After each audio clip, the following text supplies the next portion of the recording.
Halo, nama gue Alili dan di sini gue pengen bahas sesuatu hal yang sebenarnya cukup menarik. Mungkin di antara kita udah tau lah istilahnya kayak masa muda adalah masa keemasan yang tidak akan terulang kembali.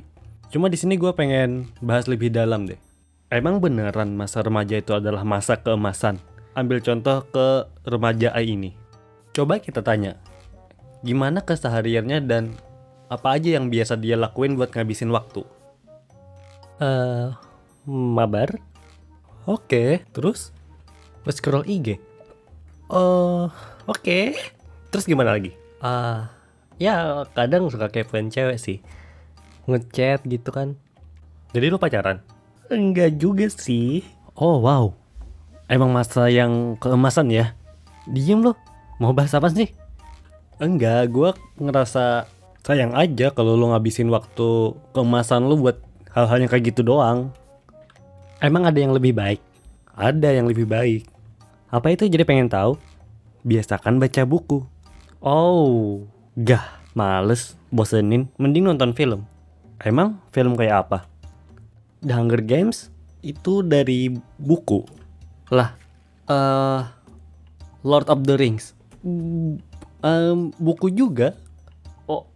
Bentar. Harry Potter. Oh ya, itu buku juga.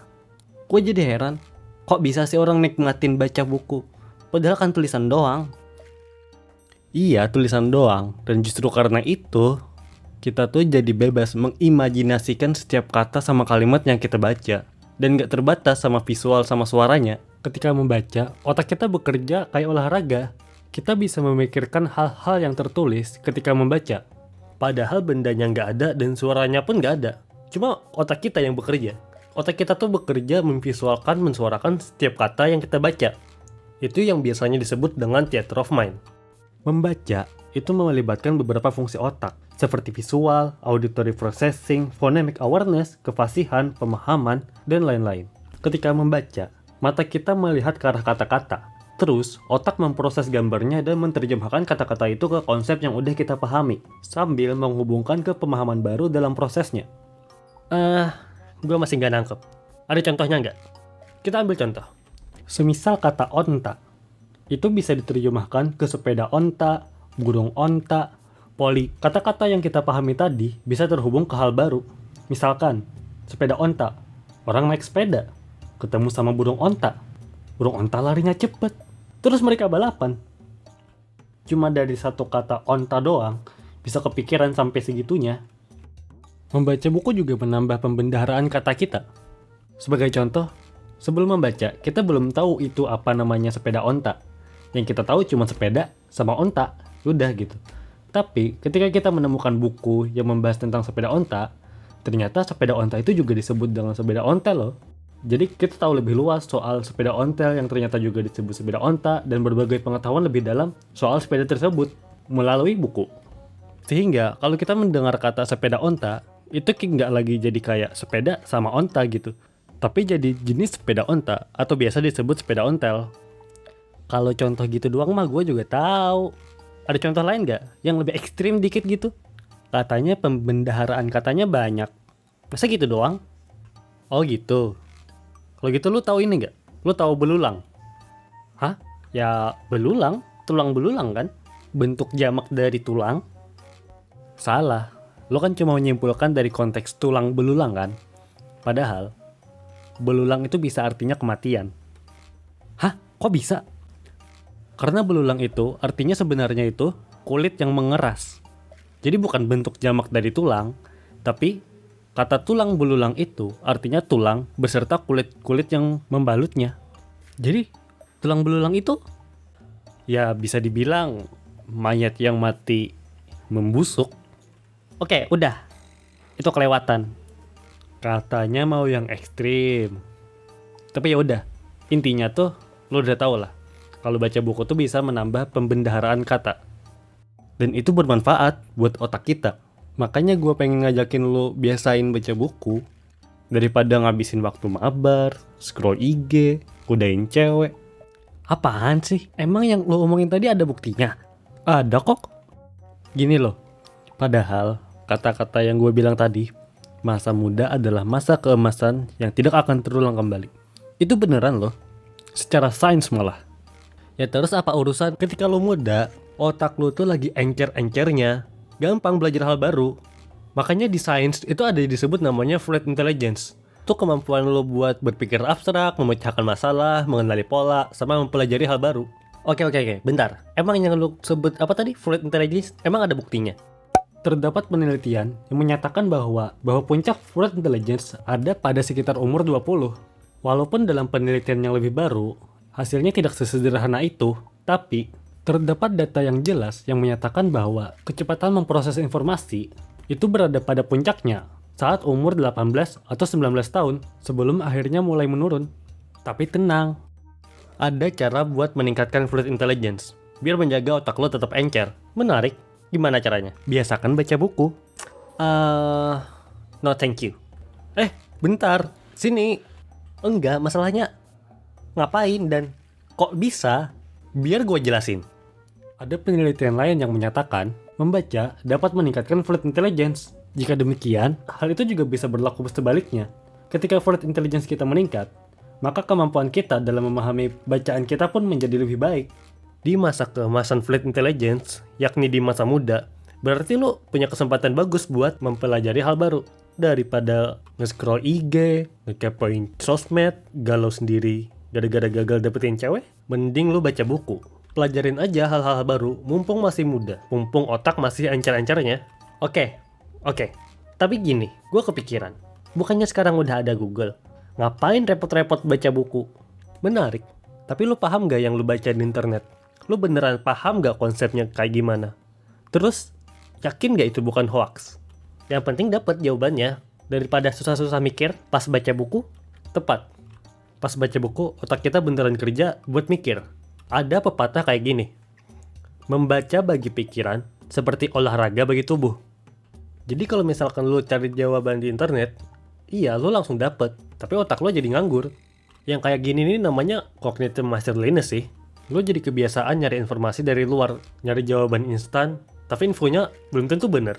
Makanya kalau lo mau mempelajari hal baru, mending lo baca buku yang benar-benar diproses, dari editorial jangka panjang, dan penjelasannya lengkap dengan konsepnya. Dan ketika membaca buku, otak kita tuh beneran kerja kayak olahraga tadi. Kita jadi ngelihat daftar halamannya dulu, kita simak konsepnya dari awal, baru kita bisa nemu jawabannya. Oke, gua paham. Tapi gue baru tahu sama yang namanya apa tadi? Cognitive misi pipi? Yang bener, cognitive miserliness. Cepet amat lupanya. Jangan-jangan lu kena cognitive decline. Bentar, itu apa lagi? Itu gejala masalah ingatan, pengambilan keputusan, sama pemikiran. Dan biasanya ini kejadian sama lanjut usia. Singkatnya, pikun. Pikun? Mana mungkin? Gua kan masih muda. Iya, semoga enggak sih. Tapi ada cara kok biar gak pikun. Mantap, gimana caranya? Biasakan baca buku. Lagi? Seriusan lo? Beneran, banyak kok jurnalnya. Bahkan penelitiannya ada yang sampai 14 tahun. Oke, gue udah paham. Terus kalau mau mulai gimana? Gue gak ada duit buat beli buku. Ya kalau mulai pertama ya gak masalah, pinjam di perpus aja. Banyak kok buku di perpus. Tapi kalau lo ngerasa ribet nyimpen bukunya, atau ngerasa repot bawanya, lo bisa pinjam buku secara gratis di aplikasi Pusnas. Itu aplikasi perpustakaan resmi dari pemerintah. Lo tinggal pilih aja prefer yang mana. Cuma kalau gue pribadi ya, gue tuh ngerasa seneng aja gitu kalau punya buku secara fisik. Kok bisa? Ntar lo juga ngerti sensasi megang buku, balik halaman, sama wangi buku baru. Terbaik. Anyway, oke, kayaknya gue pinjam bukunya secara langsung aja. Lagian, gue punya banyak space. Dan rak buku gue gak pernah kepake. Itu rak buku? Sebenarnya iya, cuma gak kelihatan aja. Udahlah, kita ke perpus. Nah, kita udah di perpus. Sekarang lo bebas deh, milih buku yang lo suka. Bebas nih, gak perlu buku pelajaran. Justru lo harus pilih buku yang sesuai sama minat lo, supaya lo bisa nikmatin pas bacanya. Bukan buku pelajaran. Bebas, mau buku novel, ensiklopedia, biografi, komik juga gak masalah. Yang bikin gue penasaran, yang penting bikin lo penasaran. Gimana? Udah nemu bukunya? Udah, bab 6 malah. Hah, cepet amat. Iya, gua baca buku Perselingkuhan Misterius dengan Gaya.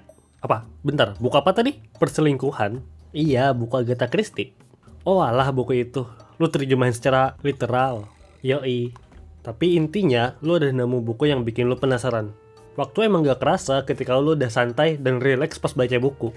Tapi kalau pengen santai ngilangin stres, bukannya mending main game atau dengerin musik. Justru sebaliknya. Kalau secara medis malahan, pernah disebutkan kalau membaca buku bisa ngurangin stres sampai 68%. Lebih baik daripada dengerin musik sama main game. Soalnya, baca buku yang santai itu bisa nenangin otak kita juga. Dan bisa nimbulin rasa senang. Terus beban pikiran kita pun kerasa berkurang. Makanya baca buku juga baik pas lo mau tidur. Kalau dibandingin kayak main laptop atau main HP sebelum tidur, itu malah bikin pikiran kita tambah lelah. Kenapa bisa gitu? Coba pikir deh. Kita biasa melek pas kerja siang hari, yang terang, dan tidur pas malam yang gelap. Dan itu udah terprogram dalam hormon di tubuh kita. Makanya sebelum tidur, kita perlu istirahat pikiran sekitar 30 menit sampai 1 jam, supaya nyaman. Tapi, cahaya biru dari gadget itu bikin hormon yang mengatur pola tidur kita jadi tertekan. Dan jam biologis tubuh kita jadi kacau. Belum lagi tiba-tiba pengen chatting, pengen komen, update status, nyimakin drama online. Waktu jadi gak kerasa, dan tidur kita jadi gak teratur sama kualitasnya kurang baik. Beda kasus sama baca buku. Kita bisa baca buku fiksi ringan gitu, terus buat kita relax, sambil pakai lampu secukupnya. Itu tuh bikin kita tenang. Kita jadi bebas dari stres sama kekhawatiran di dalam hidup. Makanya ada budaya bacain buku anak sebelum tidur. Jadi anak itu bisa tidur lelap. Dan itu berlaku juga buat kita. Kita bisa baca buku ringan sebelum tidur. Dan kualitas tidur kita pun jadi lebih baik. Jadi, kalau lu mau santai, hilangin stres, perbaiki kualitas tidur, cari aja buku yang pas buat lu baca. Kayak remaja tadi, coba kita lihat. Bentar, lu kok main HP lagi? Mana semangat tadi? Sebenarnya bukunya menarik, tapi gue udah ngerasain gak tahan pengen pegang HP. Oh ya, wajar, karena kebiasaan lu emang belum kebangun, dan lu belum bisa ngatur waktu lu buat baca buku. Jadi gimana dong? Ingin tahu cara membangun kebiasaan membaca buku? Ya. Ingin tahu cara mempertahankan kebiasaan membaca buku? Iya. Kok kayak iklan sih? Bersambung ke episode 2 tentang membangun dan mempertahankan kebiasaan membaca buku. Lah, malah bersambung.